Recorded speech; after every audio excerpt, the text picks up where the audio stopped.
Поканил съм без Diagnostics. Това са хората, които диагностицират грешките по вашите коли. Преди покупка или като имате текущи проблеми? Аз имам един текущ проблем. Преди малко го забелязах, ела да видиш. Както го гледаш BMW-то, перфектно, нали така? Да. И виж сега какво намерих. Едно много интересно нещо. Значи бъркаме тук. Ето виж, видиш ли? Можеш ли да ми кажеш какво е това и дали е нормално? Това е датчик датчик по автомобила за някои от системите венци. Не е нормално да виси, трябва да бъде винаги прибран. Най-вероятно там, където сте обслужвали колата, не са го закрепили правилно и нали знаеш, че си е за тънки сервизи, ходиш за малко пари и качеството струва пари. Да, усъмних се и аз наскоро я обслужих.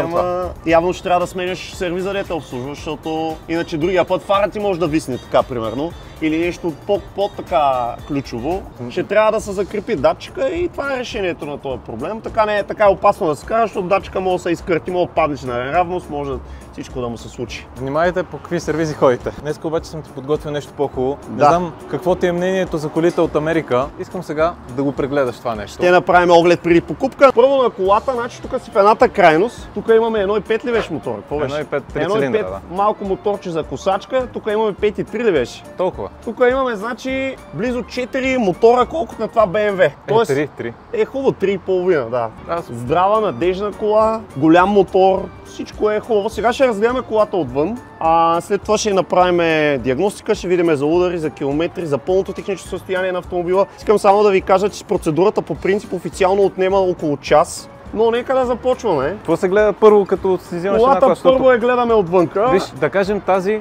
е ударена. Може ли да разбереш къде е ударена? Да, ще разберем и удара, да, Венци. Значи това, което виждаме, имаме лек луфт в предната броня. Със сигурност се сваля на минимум за преводисване. Гумите са зимни Bridgestone Blizzak, висок клас и са 2.24 DOT.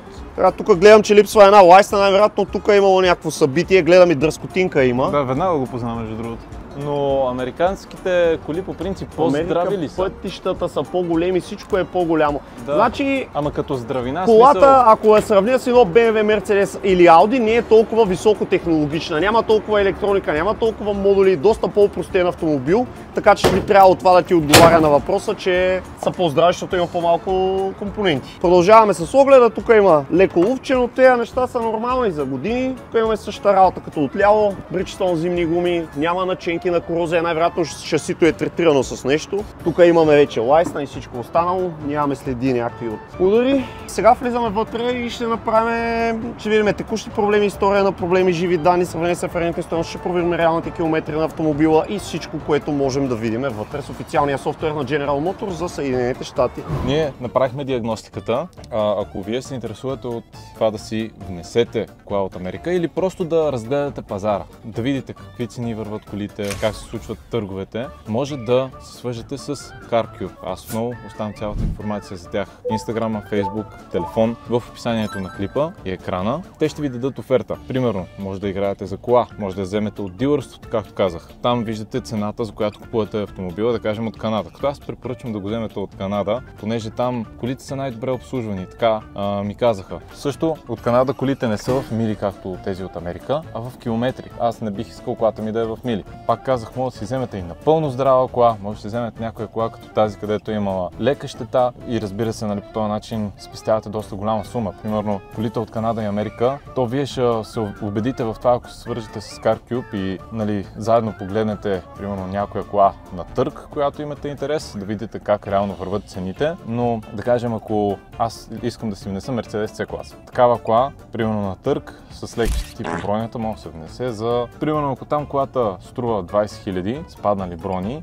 транспорта е още в зависимост от колата, ако е голяма, повече, ако е малка, по-малко, но да кажем средно между 8-10 хиляди, нещо такова, нали? И вече имаме мито, ДДС, нали? То там се изчислява това, нали, на момента, така че там не може да се каже цена, но не е много голяма. И сега каква е таксата в CarCube, за да могат те да ви докарат кола? Таксата по принцип е 1000 лева, но като те правят промоция за вас, ако вие идвате от този клип, който гледате в момента и решите да ползвате техните услуги, услуги, като консултацията е напълно безплатна, ако решите да им звъннете, и вече ако решите да се възползвате от услугите им, имате 50% отстъпка чрез мен с код VES10 или VES50. И още нещо, дето всъщност и мене ме беше притеснявало, но примерно колата идва тук ударена. CarCube също предлагат услугата директно да ви я направят готова в доста бързи срокове. Примерно да се достави колата отнема 2 месеца.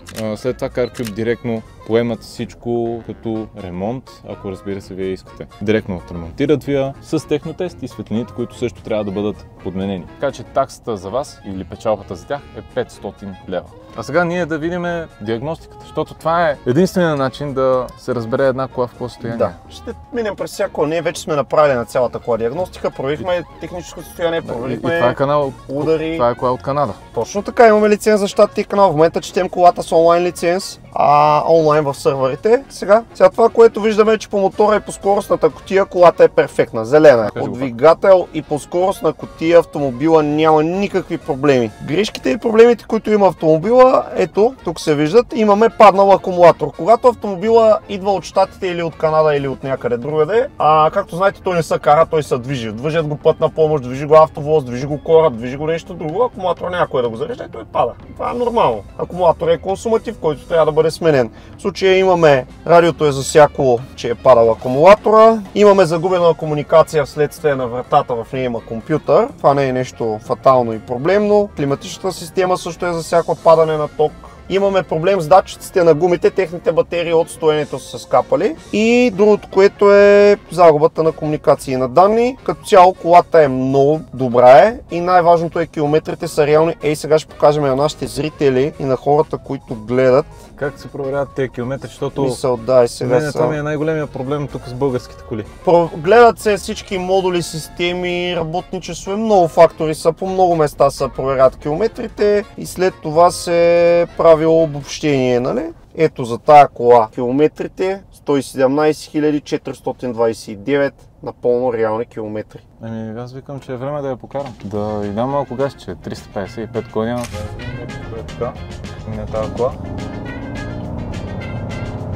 Само ще се преместя на твоето място. Да. Така, сега ще направим едно кратко тест-драйв, да видим колата в движение, да видим живи данни, да видим всичко както си подобава, както си трябва и да имаме... Значи има и да си включиш... Всеки един автомат има ръчен режим, има и автоматичен ръчен режим, ти си сменяш скорости, т.е. мога да караш само на първа, можеш да сложиш втора, после можеш да сложиш трета и така. Когато е автоматичен режим, компютъра ги сменя вместо тебе. Той слага първа, втора, трета, когато той прецени. Виж сега, нали това ще ми е малко големишко за мен. Правиме и GLA, правиме и каквото искаш, всичко правиме. Аз плана е да си внеса една C-класа. И C-класа мога да ти направя. Да, знам, но от Америка една C-класа, понеже аз нали ги гледах през CarCube, по търгове, може да се намерят за около... В смисъл да ми дойде до тук за под 30 000. Зависи от щетата и от нещата, Венци, да. Ама то даже в доста добро състояние може... го буса между другото. Мога да махам на пътниците. Примерно план внасям си една C-класа, за да кажем общата цена да ми стъпи 30 000 до тук. Обаче тази C-класа да е на около 100 000 км. Можеш и на 50 да се вземеш, то на 100. Зависи от бюджета. Да, бюджетът е 30 000. И доколкото виждам от Канада могат да го направят това нещо, доколкото от България няма как това нещо да се направи. Така е. Виждаш една четворка пред нас, тя е на 200 000 плюс километра, когато проблемите по колите започват. Те и на 100 има някои, на 150, зависи от марката, от модела, да. По принцип кола на малко километри винаги е най-добрият вариант.